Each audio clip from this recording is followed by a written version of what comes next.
warahmatullahi wabarakatuh.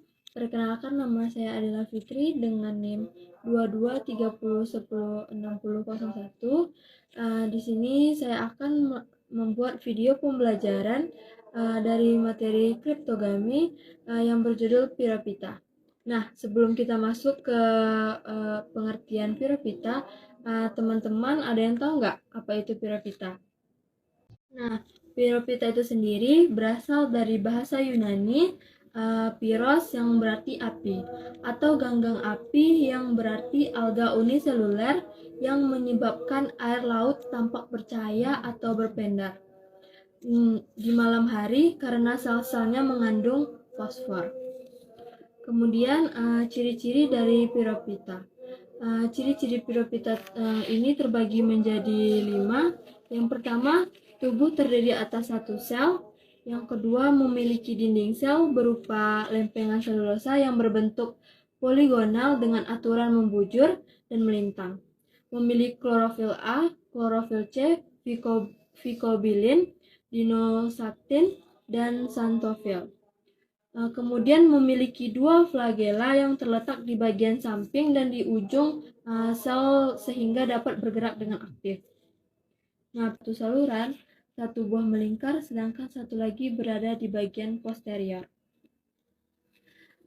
Kemudian struktur tubuh Piropita terbagi menjadi 4, yaitu pertama epiteka atau dinding sel bagian atas, yang kedua hipoteka, dinding sel bagian bawah, yang ketiga cingulum, lekukan yang melingkari tubuh atau bentuk spiral pada beberapa belokan.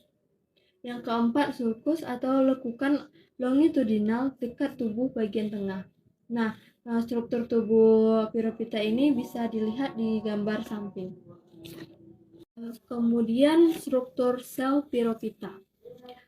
Sel Piropita ini ditutupi oleh cangkang dari selulosa. Beberapa di antaranya juga mengandung silia yang memberikan kekuatan terhadap cangkangnya. Kemudian susunan tubuhnya adalah berbentuk sel tunggal. Contohnya adalah peridinium dan ceratinium.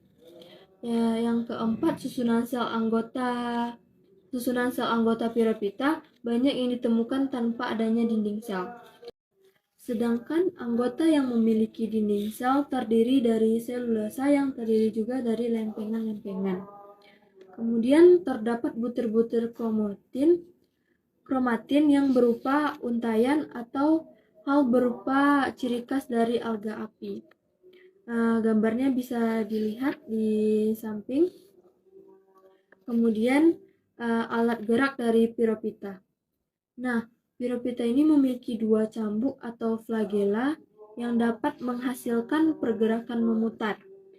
Satu terletak di lekukan longitudinal dekat dengan tubuh bagian tengah yang disebut dengan sulcus dan memanjang ke bagian posterior.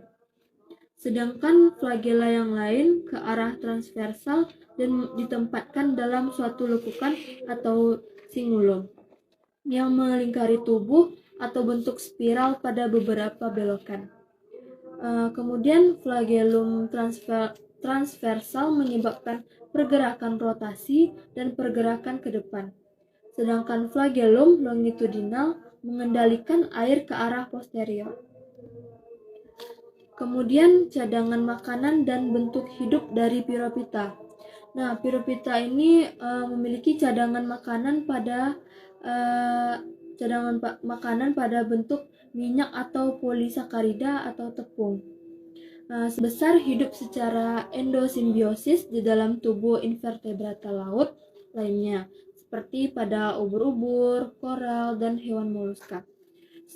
Simbiosis ini dikarenakan kekurangan lapisan selulosa dan flagel yang disebut dengan zooxanthella. Fotosintesis zooxanthella menyediakan karbohidrat untuk invertebrata yang ditempatinya. Piropita lain yang tidak memiliki pigmen atau klorofil tidak dapat melakukan fotosintesis di dalam tubuh invertebrata yang ditempatinya, sehingga kelompok yang demikian hidup dengan cara heterotrof maupun parasit pada inang yang ditempati. Kemudian habitat dari Piropita. Nah, Piropita ini berasal dari lautan atau dominannya di tempat yang berada pada air segar. Meskipun sebagian besar hidup di perairan asin dan sangat sensitif pada perubahan salinitas, umumnya Piropita ini hidup pada kisaran suhu 1-35 derajat Celcius.